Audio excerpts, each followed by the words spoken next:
and continuing even if it was hard. And that's how I live my life now. That even if I have these problems, even if I was just crying before coming here, because even if there is darkness, the light will always be there. And we just have to cling on to that. Legal na pamilya ng dating King of Rap na si Francis Magalona, sobra ang sakit na nararamdaman sa gitna ng paglabas ng isa pa nitong anak. Welcome back sa SMP TV Updates. Nagulantang ang buong Pilipinas sa pag-amin ng isang babae na si Abigail Rait sa kanilang relasyon daw ni Francis Magalona noon, na nagbunga ng isang anak na si Francesca Gail Magalona. Ayon kay Maxine, tila tumigil ang mundo at nagrebelde siya nang mawala ang kanyang tatay sa edad na 21 years old, kaya naman hindi niya lubos maisip na guguluhin sila ulit ng nakarelasyon ng kanyang ama noon.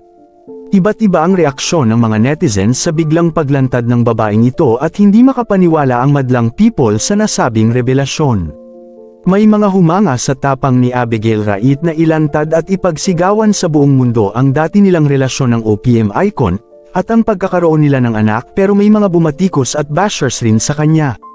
Nakapanayam ni Boss Toyo ang mag-ina sa kanyang Pinoy Pornstar blog kung saan nagbenta rin sila ng jersey memorabilia ni Francis Magalona.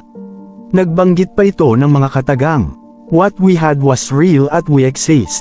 Nagpainit ito sa mga ulo ng netizens dahil tila proud na proud pa ito sa ginawa niya.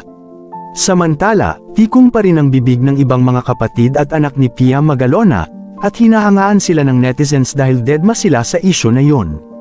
Aware naman silang walang kasalanan ng bata sa pagkakamali ni na Francis Magalona at Abigail Rait, kaya naman hindi ito binabash ng netizens.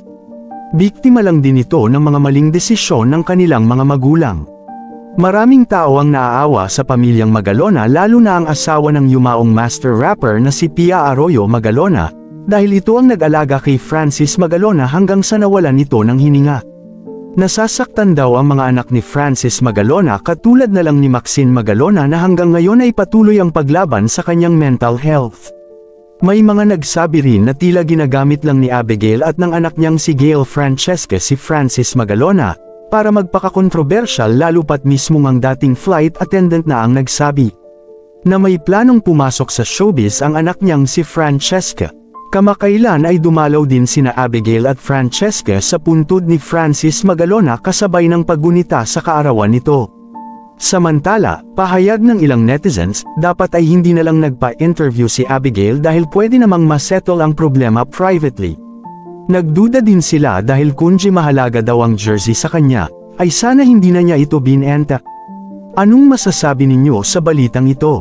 Comment down below. Maraming salamat sa panunood.